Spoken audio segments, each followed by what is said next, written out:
Buenos días. Yo agradezco mucho la invitación porque efectivamente yo no soy experta en telégrafo óptico y creo que aprenderé muchísimo de todos los compañeros que expondrán en esta jornada. Luis sabrá por qué me ha invitado, pero digamos, yo me dedico a las políticas tecnocientíficas, a la relación entre el poder y el saber. Y creo que desde allí puedo aportar algo al debate y podemos luego tener un diálogo con los compañeros que trabajan los casos concretos de telégrafo óptico. Eso espero. Entonces, lo que voy a decir de telégrafo óptico siempre será obviamente muy matizable porque eso no es exactamente mi campo. Entonces, ahí está. Yo creo que fijarnos en los marcos políticos en los que se producen nuevas invenciones y en los que se usa e implanta la nueva tecnología es fundamental. No es una cosa no es banal. Pensar porque en ciertos contextos una tecnología tiene un amplísimo desarrollo mientras en otros contextos no lo tiene, porque en algún sitio o en alguna época esta tecnología se usa de una manera mientras que en otro contexto se usa de otra manera. Yo creo que no es un bla bla, son preguntas que nos tenemos que poner, que nos tenemos que hacer, y los estudios comparados con otros países suelen darnos pistas. Por ejemplo, a veces cuando se explica por ejemplo, el desarrollo tardío de cierta infraestructura en España, se suele dar como la única explicación problemas presupuestarios. O sea, es que hubo guerras. Pues esas explicaciones a veces son cojas, porque podemos comparar con otros contextos donde se daban las mismas condiciones y, sin embargo, justo esa infraestructura era la prioridad gubernamental y sí se construyó. Y a veces puede ser al revés. En España, alguna nueva tecnología tuvo una aplicación inmediata, mientras que en otros lugares, incluso más ricos, pues por ejemplo nunca cuaja. Entonces yo creo que es muy importante pensar los contextos políticos y también el, digamos, universo conceptual de las élites gobernantes para entender por qué y de qué forma se aplicaron algunas nuevas tecnologías. Ahí podemos aprender de historiadores de la técnica, porque ellos han demostrado que, por ejemplo, una invención automáticamente no lleva a su uso. Hay invenciones que no se usaron o que se recuperan décadas después. Hay invenciones que se implantan, que tienen gran desarrollo en algunos sitios y apenas tienen implantación en otros. Ahí os quería recomendar un artículo del historiador David Edgerton que está en castellano, se llama De la innovación al uso, 10 tesis eclécticas sobre la historiografía de las técnicas, en el que él reflexiona sobre lo importante que es estudiar no solamente el momento de las invenciones, sino también la historia del uso de cada tecnología. Entonces, en el caso de telégrafo óptico, no es solamente importante fijarnos en cuándo se produce qué innovación, pero hay que fijarse también en los tipos de uso que se hacen de esta tecnología, cuándo se deja de usar, por qué, luego ese revival que hay, ese renacer para el uso militar en la segunda mitad del siglo XIX, por ejemplo. Todo esto son cosas muy importantes. No hay que obsesionarse siempre solamente con los momentos de la invención, que es lo que se hacía tradicionalmente, pelearse quién era el primero, quién inventó algo, ¿no? Entonces, ahí, por ejemplo, estoy hablando de principios del siglo XIX, podemos ver, por ejemplo, la rápida implantación del telégrafo óptico, además en forma de red en Francia, comparado con un uso muy puntual en España. Estoy hablando de los primeros 30 años del siglo XIX. Y esto se suele explicar por es que era un periodo de guerra hubo dificultades presupuestarias. Sin embargo, cuando miramos ya las líneas concretas, vamos a ver que también que estas diferencias en el uso tenían mucho que ver con la visión que tenían las élites gobernantes de cada país sobre lo que debería hacer el gobierno, sobre qué eran sus tareas.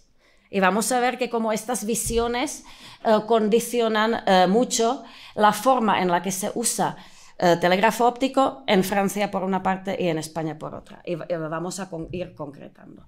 Entonces, seguramente muchos de vosotros conocéis este personaje, Agustín de Betancourt, ¿verdad? Pues, por si alguien no le conoce, voy a hablar un poquito de él. Agustín de Betancourt era un hombre de ciencia, ingeniero canario, que era un inventor, era un hombre muy hábil a la hora de inventar inventos mecánicos y al mismo tiempo era un noble, un intelectual que sabía, digamos, escribir sobre sus invenciones. Eso le hacía particularmente exitoso en este contexto de finales del siglo XVIII, cuando los gobiernos imperiales buscan gente con talento para que desarrollen las políticas tecnocientíficas con el objetivo de reforzar estos imperios en una época de gran competencia interimperial. Tenemos que tener en cuenta que después de la Guerra de los 7 Años, a mediados del siglo XVIII, hay muchos imperios en un espacio relativamente pequeño del espacio euromediterráneo, también incluido el norte, y el espacio americano. Seguramente pensáis en España, en Inglaterra, en Francia, pero no olvidemos que también está Rusia, está Imperio Otomano, está Suecia, está Prusia en expansión, está el Imperio Austríaco. Vemos, en un espacio relativamente reducido hay una enorme competencia interimperial. Y esto llega a que las élites gobernantes se preocupan muchísimo por no quedarse estancados, por estar al tanto de lo que hacen los otros e innovar en ámbito de la ingeniería naval, en ámbito de la fortificación, en ámbito del uso de la bomba de vapor para la minería, porque la minería, los ejércitos necesitan mantenimiento, me refiero a recursos financieros para sostener, son ejércitos cada vez más grandes y cada vez más estables. Entonces la minería es muy importante para tener plata, para tener recursos materiales, para sostener esos ejércitos. Entonces hay una observación mutua obsesiva entre esos imperios y también hay un gran afán de fichar gente capaz de llevar a cabo estas políticas. Y Betancourt es un hombre que se mueve en este contexto. Sería equivocado interpretarlo desde una, digamos, punto de vista patriótico. Vamos a ver que Betancourt es muy capaz de prestar sus servicios a gobiernos de tipo muy diferente, muy distinto. Eso también es muy típico de estos hombres que no es que no se sintieran franceses, españoles, claro que sí se sentían, pero al mismo tiempo también se sentían como ciudadanos de esa república de letras, de esa comunidad de hombres de ciencias transnacional. Entonces, si no se sentían apreciados en su tierra, pues se iban a la otra. Y vamos a ver que Betancourt, de hecho, el culmen de su carrera es en el Imperio Ruso. Y la mayoría de las obras todavía existentes y la mayoría de la documentación sobre su obra está allí. Entonces, de hecho, es el retrato de Betancourt probablemente más realista. Quizás hayáis visto un cuadro así donde sale un poco más guapo, más joven, que es el que encabeza. Ahora hay una exposición fantástica en la Biblioteca Nacional de España, en Madrid, sobre este ingeniero canario, y ahí, como cuando entráis, que se ha prolongado, recomiendo visitarla, ahí está ese cuadro de Betancourt que sale también en el uniforme ruso. Él no era ingeniero militar español. Él no tenía aquí ningún cargo militar, ningún vínculo ni con el ejército ni con la marina. A veces lo dicen en algunas publicaciones, es un mito. No es cierto en absoluto. Pero en Rusia sí. porque en Rusia él es el fundador del cuerpo de las vías de comunicaciones que se militariza. Entonces, ahí sí que él tenía un rango militar en Rusia, y ese es el uniforme ruso. Y este retrato es el que sus colegas, él colocó muchísima gente, exiliados, franceses, algunos españoles, italianos, y también crió una generación de nuevos ingenieros rusos en este cuerpo de vías de comunicaciones. Entonces era muy querido entre ellos y le hicieron, cuando murió, poco después, le hicieron como un libro homenaje, donde le ponen por las nubes. Y ahí aparece ese retrato. Así que se supone que es el más auténtico porque aparece en el libro que montaron, digamos, sus amigos, alumnos, colegas. Entonces, este es el retrato más veraz, podemos pensar. Bueno, ya sabéis que Betancourt, antes de acabar en Rusia, tuvo una carrera muy dinámica, muy movidita.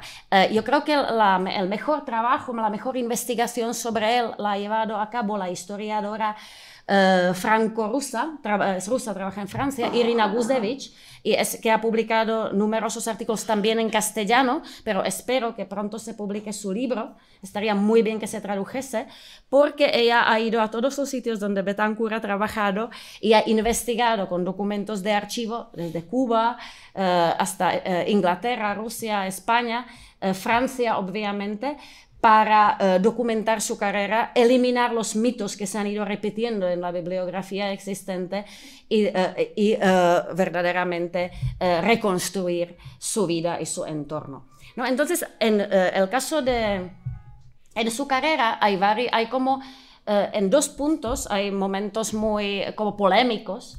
Y una de ellas tiene que ver con el telégrafo óptico, porque, y voy a hablar de digamos, él y su amigo suizo relojero Breguet mejoraron, como sabéis, el telégrafo óptico de Claude Schaap, y eso generó una polémica, y de hecho vamos a ver cómo Betancourt tenía muy buenos contactos en Francia, sobre todo en el cuerpo de Ponce-Chausset, y que le apoyaron, pero al final, digamos, Schaap movilizó otras redes que tenía él y ganó esa pugna.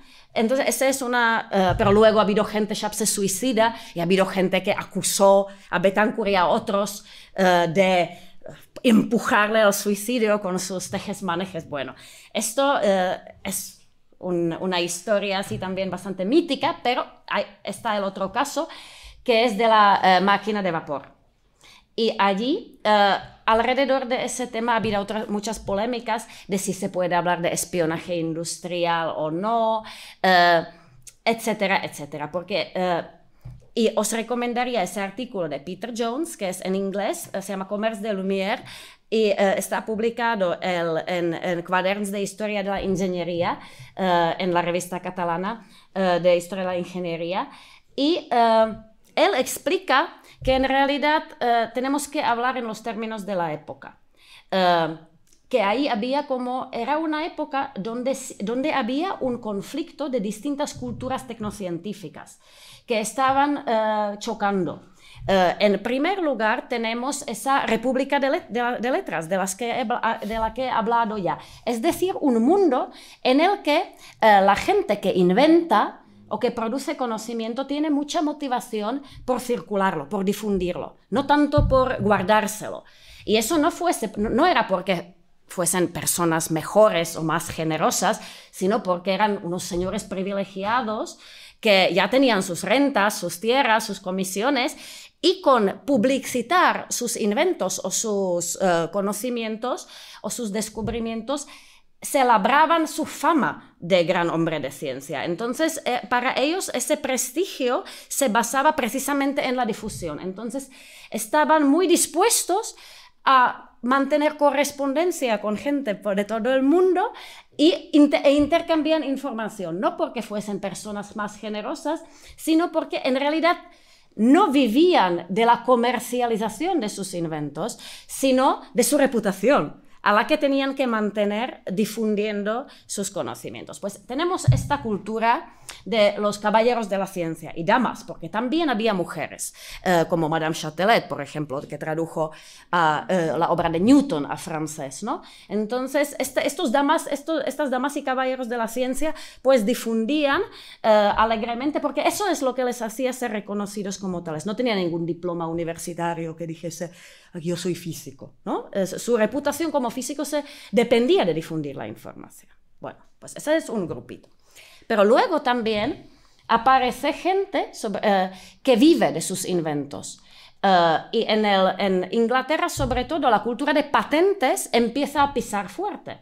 Y esta gente que patenta sus inventos para para comercializarlos y vivir de eso, necesita que se mantenga protegido el know-how, el conocimiento sobre el funcionamiento de cada invento, sobre la fórmula de química, etc. Entonces, ellos están mucho más, están mucho más investidos en proteger y en buscar apoyo en el Estado y en el sistema judicial para proteger, ¿no? Entonces, James Watt estaba muy preocupado de que venía gente, pero no solo Betancourt, también franceses, rusos de todas partes, que venían a su taller con esa actitud de caballeros de la ciencia, es decir, venga, enséñanoslo todo, vamos a hablar, ¿no? Y estaban allí como dibujando a escondidas eso, para luego copiar estas máquinas, ¿no? Porque él ya era reticente de enseñárselo. Entonces ahí podemos hablar que hay un choque de dos formas de entender la tecnociencia. Y luego tenemos que hablar de la tercera vertiente, que tiene que ver con lo militar, pero también con la minería, con la gestión del territorio. Porque no debemos olvidar que en esa época de la competencia interimperial, los estados también quieren proteger sus instalaciones militares, sus astilleros, no quieren mostrarlo todo. Tampoco lo tienen totalmente en secreto. Había como una negociación de a quién enseñamos qué, porque, por ejemplo, a veces querrían que sus aliados, por ejemplo, Francia, Luis XVI, y luego también el gobierno revolucionario mandaban expertos navales y militares al Imperio Otomano para ayudarles a mejorar su ingeniería militar y naval para reforzar el Imperio Otomano frente a Rusia. Entonces hubo una negociación de acceso y de secreto, ¿no? Entonces eso lo tenemos que entender. Tampoco hay que descartar totalmente esa noción del espionaje. Así, hay gente que dice, no, esto no existía como figura legal, entonces no se puede hablar de ello. Yo creo que es un tema complejo que se puede debatir en este mundo que está transformándose radicalmente. Hay una competencia interimperial, pero al mismo tiempo está esa república de letras transnacional y se crean tensiones y conflictos. Y en este mundo se movía Agustín de Betancourt y como tal hay que interpretarlo. Entonces, ahí está, eso me baso. Esto es totalmente basado en las investigaciones de Irina Gusevic. Lo quiero dejar claro, lo que voy a contar a continuación. Porque eso tiene que ver con la historia del telégrafo óptico. Betancourt, por cierto, el catálogo de la exposición de Betancourt tiene muy buenos artículos que explican ese contexto de su vida y ese también contexto transnacional de circulación de conocimiento y de expertos.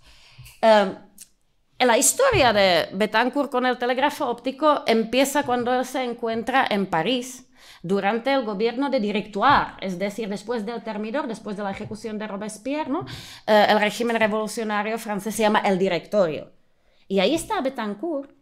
Entonces, ahí vemos como que interpretarlo en clave nacional sería como fuera de la época, porque él intenta allí promover su mejora, la mejora que realiza él y su amigo Breguet, un fabricador de instrumentos científicos, relojero suizo, mejoran el telégrafo óptico, como seguramente explicarán los compañeros, e intentan convencer al gobierno revolucionario francés que aplique, que desarrolle esa versión, ¿no?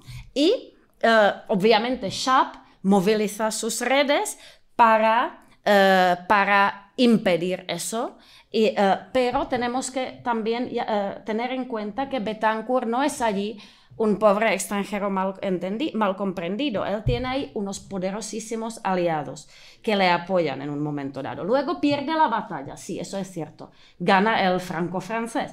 Pero en el primer momento, como muestra Gusevic, tiene apoyo de un hombre muy importante, que es Gaspard Prony. Seguramente habéis oído hablar de su nombre los que hacéis historia de la ingeniería. Es un como gran pope de la ingeniería de caminos francesa, y de hecho muy poco después de que ponga su autoridad detrás de Agustín de Betancourt, se convierte Prony en director de la École de Ponts et Chaussées, de la Escuela de Caminos francesa, de una de las mejores escuelas de ingeniería civil en el mundo mundial. Entonces Betancourt tiene ahí aliados muy potentes.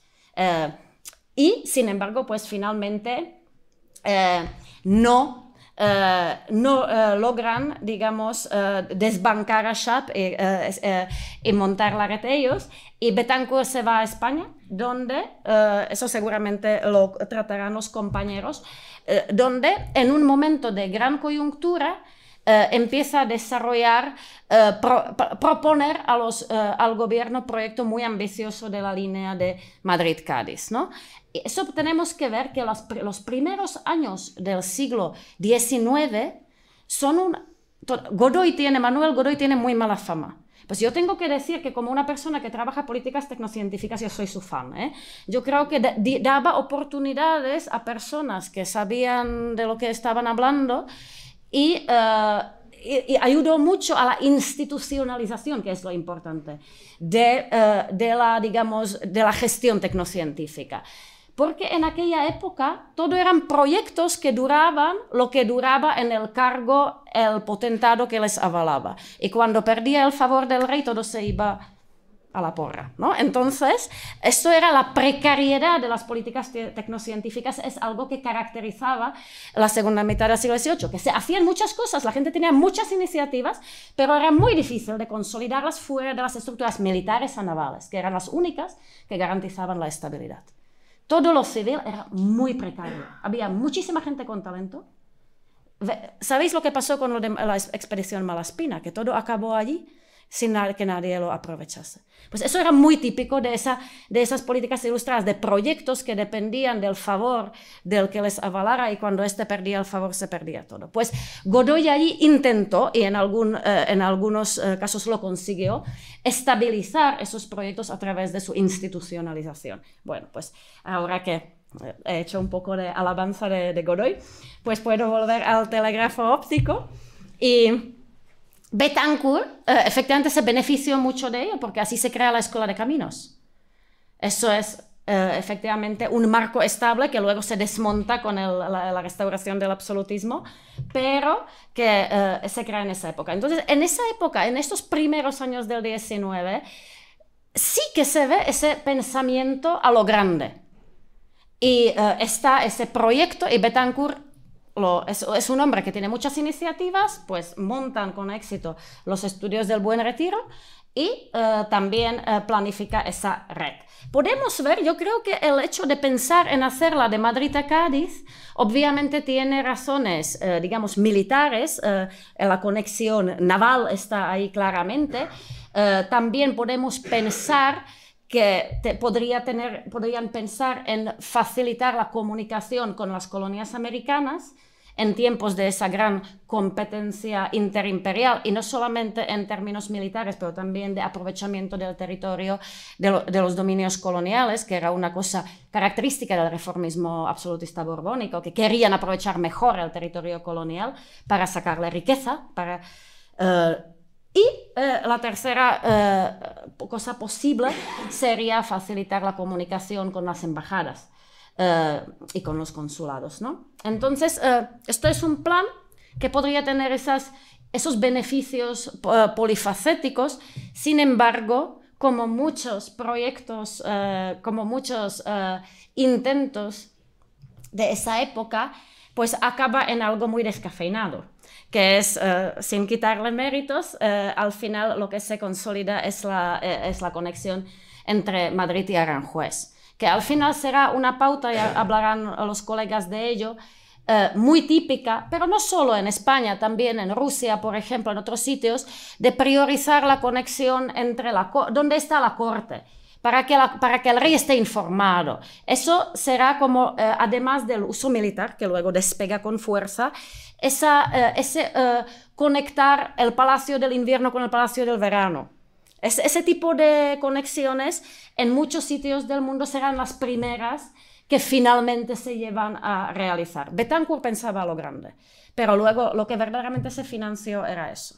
Eso es la primera fase, ¿no? Entonces, ahí vemos que es la falta de consenso de los gobernantes alrededor de merece la pena invertir en estas cosas, lo que llega a que, mientras que los expertos piensan a lo grande, lo que se hace es una cosita muy pequeña. Y, efectivamente, pues, este pensar a lo grande, ¿de dónde viene? Nosotros quizás tenemos muy normalizado lo del Estado que construye aulas públicas, Estado que se preocupa de una forma o de otra de la educación, de la sanidad, pues no. Esto es una noción del Estado que se va consolidando sobre todo desde el siglo XVIII. Antes, ¿qué debe hacer el soberano? ¿Qué se espera de él? Pues restablecer la justicia cuando hay injusticia, y garantizar, digamos, la seguridad en el territorio. Tener los dominios bien protegidos, como decían, por ejemplo, los otomanos, porque esto es muy transversal, ¿no? El soberano de la Edad Moderna temprana tiene que restablecer la justicia y garantizar la protección de sus territorios y se pueden expandir fenomenal. La guerra es algo que no está estigmatizado, la guerra de conquista está perfectamente, entra dentro de los parámetros de lo que se puede esperar de un soberano. Sí, pero la intervención en el territorio, en la sociedad para mejorar, pues no. Eso no es una cosa que se espera del gobierno. Sin embargo, estas ideas sí empiezan a surgir más adelante.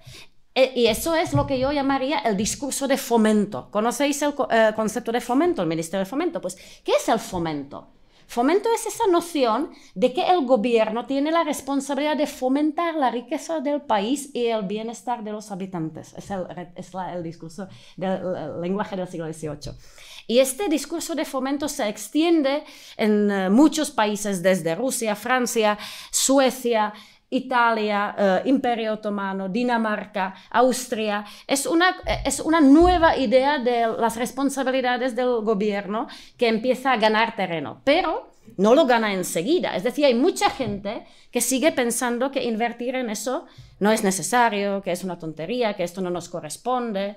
Entonces, se tarda muchas décadas hasta que esa noción de un gobierno que debe preparar las condiciones, por ejemplo, para desarrollo de comercio, para mejora de la agricultura, gane terreno entre las élites gobernantes para que... ¿Y cómo medimos eso? Pues en inversión sostenida en instituciones o en infraestructuras que ayudan a eso. Y esto podemos ver claramente que tarda muchas décadas y todavía a principios del siglo XIX muchos entre las élites gobernantes no están nada convencidos de que haya que invertir en eso. Y podemos ver entonces que las políticas de fomento se ponen en marcha y luego se desmantelan, que son muy negociables en España hasta los 1840, podríamos decir. Entonces aquí vemos...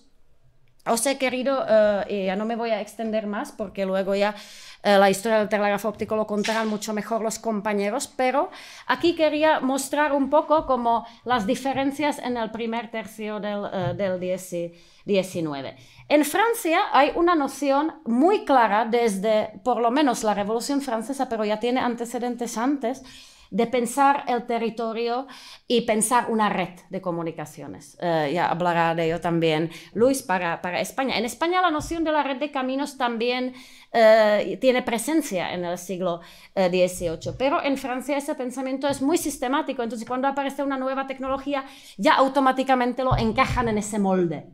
Y muy rápidamente Sharp, digamos, inventa el telégrafo óptico en más o menos en 94 y ellos ya para 1800 ya tienen 4 líneas que conectan a París con 4 ciudades importantes. So, ya la red se está ahí construyendo y podemos ver cómo, pero eso Francia es excepcional, Hay muchos países muy ricos, como Inglaterra, que no piensan de esta forma. Esto no tiene que ver con riqueza y pobreza. Eso tiene que ver con la forma de pensar el territorio. Eso es muy importante, no verlo como subdesarrollo. Tiene mucho que ver con la idea de cuál es el papel del gobierno. Entonces, Francia piensa en la red. Y efectivamente, durante el periodo napoleónico, bueno, ya durante el periodo revolucionario y mucho durante el periodo imperial, pues extienden esa red por razones militares a los territorios, digamos, conquistados, Holanda, Bélgica, Italia y los países alemanes. Mientras que en el territorio francés esa red de telegrafía se consolida y se va desarrollando muchísimo hasta mediados del siglo XIX, en los territorios conquistados después de las guerras napoleónicas prácticamente cae en desuso.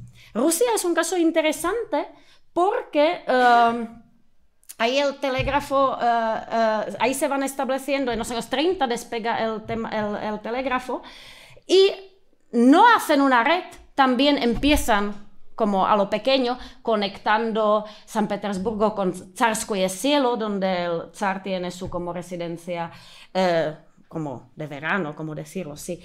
Entonces, eso es muy típico, pero luego hacen como las grandes hazañas, ¿no? Que es, por ejemplo, fichando franceses, fichan a un alumno de Sharp que les monta la línea entre San Petersburgo y Varsovia, con razones prácticamente militares, de control militar, y en su momento cuando se inaugura es la línea más larga del mundo que existe, ¿no? Entonces tenemos, por ejemplo, ese ejemplo, y podemos ver que en España, a pesar de un arranque muy temprano, eso pasa mucho en España, que arranca muy temprano, pero luego el desarrollo es muy lento, o como muy patchy, como dirían los ingleses, muy por aquí una cosa, por ahí otra, ¿no? Entonces, en España llega muy temprano, pero se queda en poco. Entonces, y ahí los que, digamos, salvan un poquito el panorama son los ingenieros militares.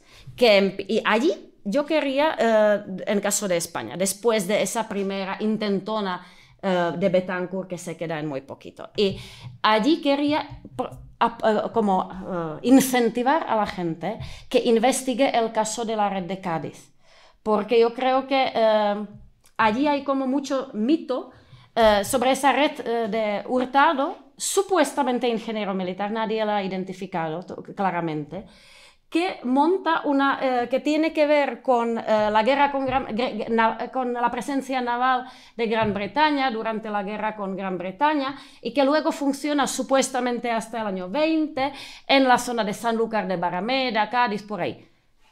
Eso, ahí hace falta una investigación rigurosa, porque yo tengo la sensación, lo hablamos ayer con Luis, que allí se repiten muchos mitos y en realidad sabemos muy poco. Entonces, incentivaría a los investigadoras que intenten buscar en los archivos regionales, en el archivo naval, etcétera, para sacar más información concreta sobre esa iniciativa. Entonces, y con eso voy terminando, para luego dejar lugar precisamente a los compañeros que saben mucho más del telégrafo óptico per se y de las líneas que se han construido. Esa época de los años 10, 20, incluso los primeros 30, es una época que Leoncio López Ocón, en su libro Breve Historia de la Ciencia Española, publicado por Alianza, creo que en 2007, y que os recomiendo a todos encarecidamente, plantea, junto con también Antonio Lafuente, esa noción de la militarización de la ciencia, que en España se produce no solo en España, hay casos Rusia, Imperio Otomano son otros casos muy parecidos, donde, parcial, y Portugal también, donde en un momento dado, después de las iniciativas más de carácter civil del reformismo ilustrado, la institucionalización de la ciencia y de la técnica al servicio de gobierno se produce a través de las estructuras militares. Y hay distintos debates de por qué, que hay se hablaba tradicionalmente de ese afán de controlarlo, porque la ciencia se vinculaba con la revolución y con el libre pensamiento, entonces dejarlo en las manos de los militares podía ser un afán por neutralizar ese peligro. Bueno, primero hay que decir que había muchos revolucionarios militares, entonces eso no salvaba nada. Y además, ese vínculo simbólico, sí, en algunos momentos hablan en esos términos, por ejemplo, cuando cierran la Academia de Ingenieros Militares después del 1823, con la caída del régimen constitucional y la segunda restauración del absolutismo fernandino, sí hablan, esos son nidos de revolucionarios, pero la reabren muy rápido. Entonces, esto es una interpretación muy popular y parcialmente puede ser cierta en algunos momentos, pero no apostaría todo por ella. Lo importante es que las estructuras militares ya están allí, los hombres ya están allí y ya están financiados. Entonces también no suponen un nuevo coste para el presupuesto público, para los presupuestos, para la corona. Entonces son más fáciles de legitimar, de justificar. Porque dice, bueno, estos ingenieros militares ya están aquí, solo les damos como nuevas tareas, ¿no? Entonces eso es muy importante en tiempos de escasez presupuestaria. Entonces, esa militarización de la ciencia es una cosa que también lo vemos a través del telégrafo óptico, donde en ese periodo de la primera mitad del 19 son los ingenieros militares quienes llevan la voz cantante, incluso en las empresas como de carácter civil. Hay un caso, obviamente, muy conocido, que es y seguramente se mencionará, que es el caso de la Primera Guerra Carlista, y donde se montan los liberales, los ejércitos liberales, montan una red alrededor de los territorios dominados por los carlistas para darle el uso militar, es decir, información rápida. Y se usa también en esa guerra el telégrafo óptico portable, que es una cosa de la que quería aprender más, como me parece fascinante, no sé exactamente cómo funciona y me encantaría que alguien me lo explicase. Y quería mencionar para concluir el uso en colonias, porque los franceses también, enseguida, sobre todo, bueno, durante el gobierno del rey burgués, Luis Felipe de Orleans, muy rápidamente, sabéis que los franceses se hacen con Argelia en el año 1830, es una gran adquisición colonial cerca de Francia, es muy importante, y enseguida aplican la lógica del control territorial que ya tenían muy desarrollada en Francia, pues allí rapidísimamente montan 3 líneas de telégrafo óptico, y también en Marruecos. Entonces vemos cómo lo que Daniel Hendricks llama los tentáculos del imperio, ¿no? Cómo usan las infraestructuras técnicas para consolidar su dominio en las colonias. En España esto es más puntual y es más que una idea de usar el telégrafo para garantizar el dominio territorial, se usa para los mismos propósitos militares que en España. Entonces tenemos allí unos experimentos en Cuba de ese personaje muy interesante, exiliado, masón. Ahí también había que investigar mucho más sobre el personaje de Juan José Lerena. Y luego tenemos en Manila, se instala en el 48. Y aquí yo quizás me equivoco llamándolo obsoleto, porque mientras sí es cierto que a mediados del 19 el telégrafo óptico se empieza a sustituir sistemáticamente por el eléctrico, y ahí donde no lo habían implantado directamente ya empiezan a implantar el eléctrico, pero es verdad que el uso militar se prolonga otras décadas más, así que llamar lo de Manila obsoleto quizás ahí es una equivocación mía. Entonces, muchísimas gracias por escuchar con paciencia mis reflexiones. Sé que he sido atrevida y polémica en algunas afirmaciones, así que espero también de los colegas que luego me maticen, me lleven la contraria, que haya un debate fructífero. Muchas gracias.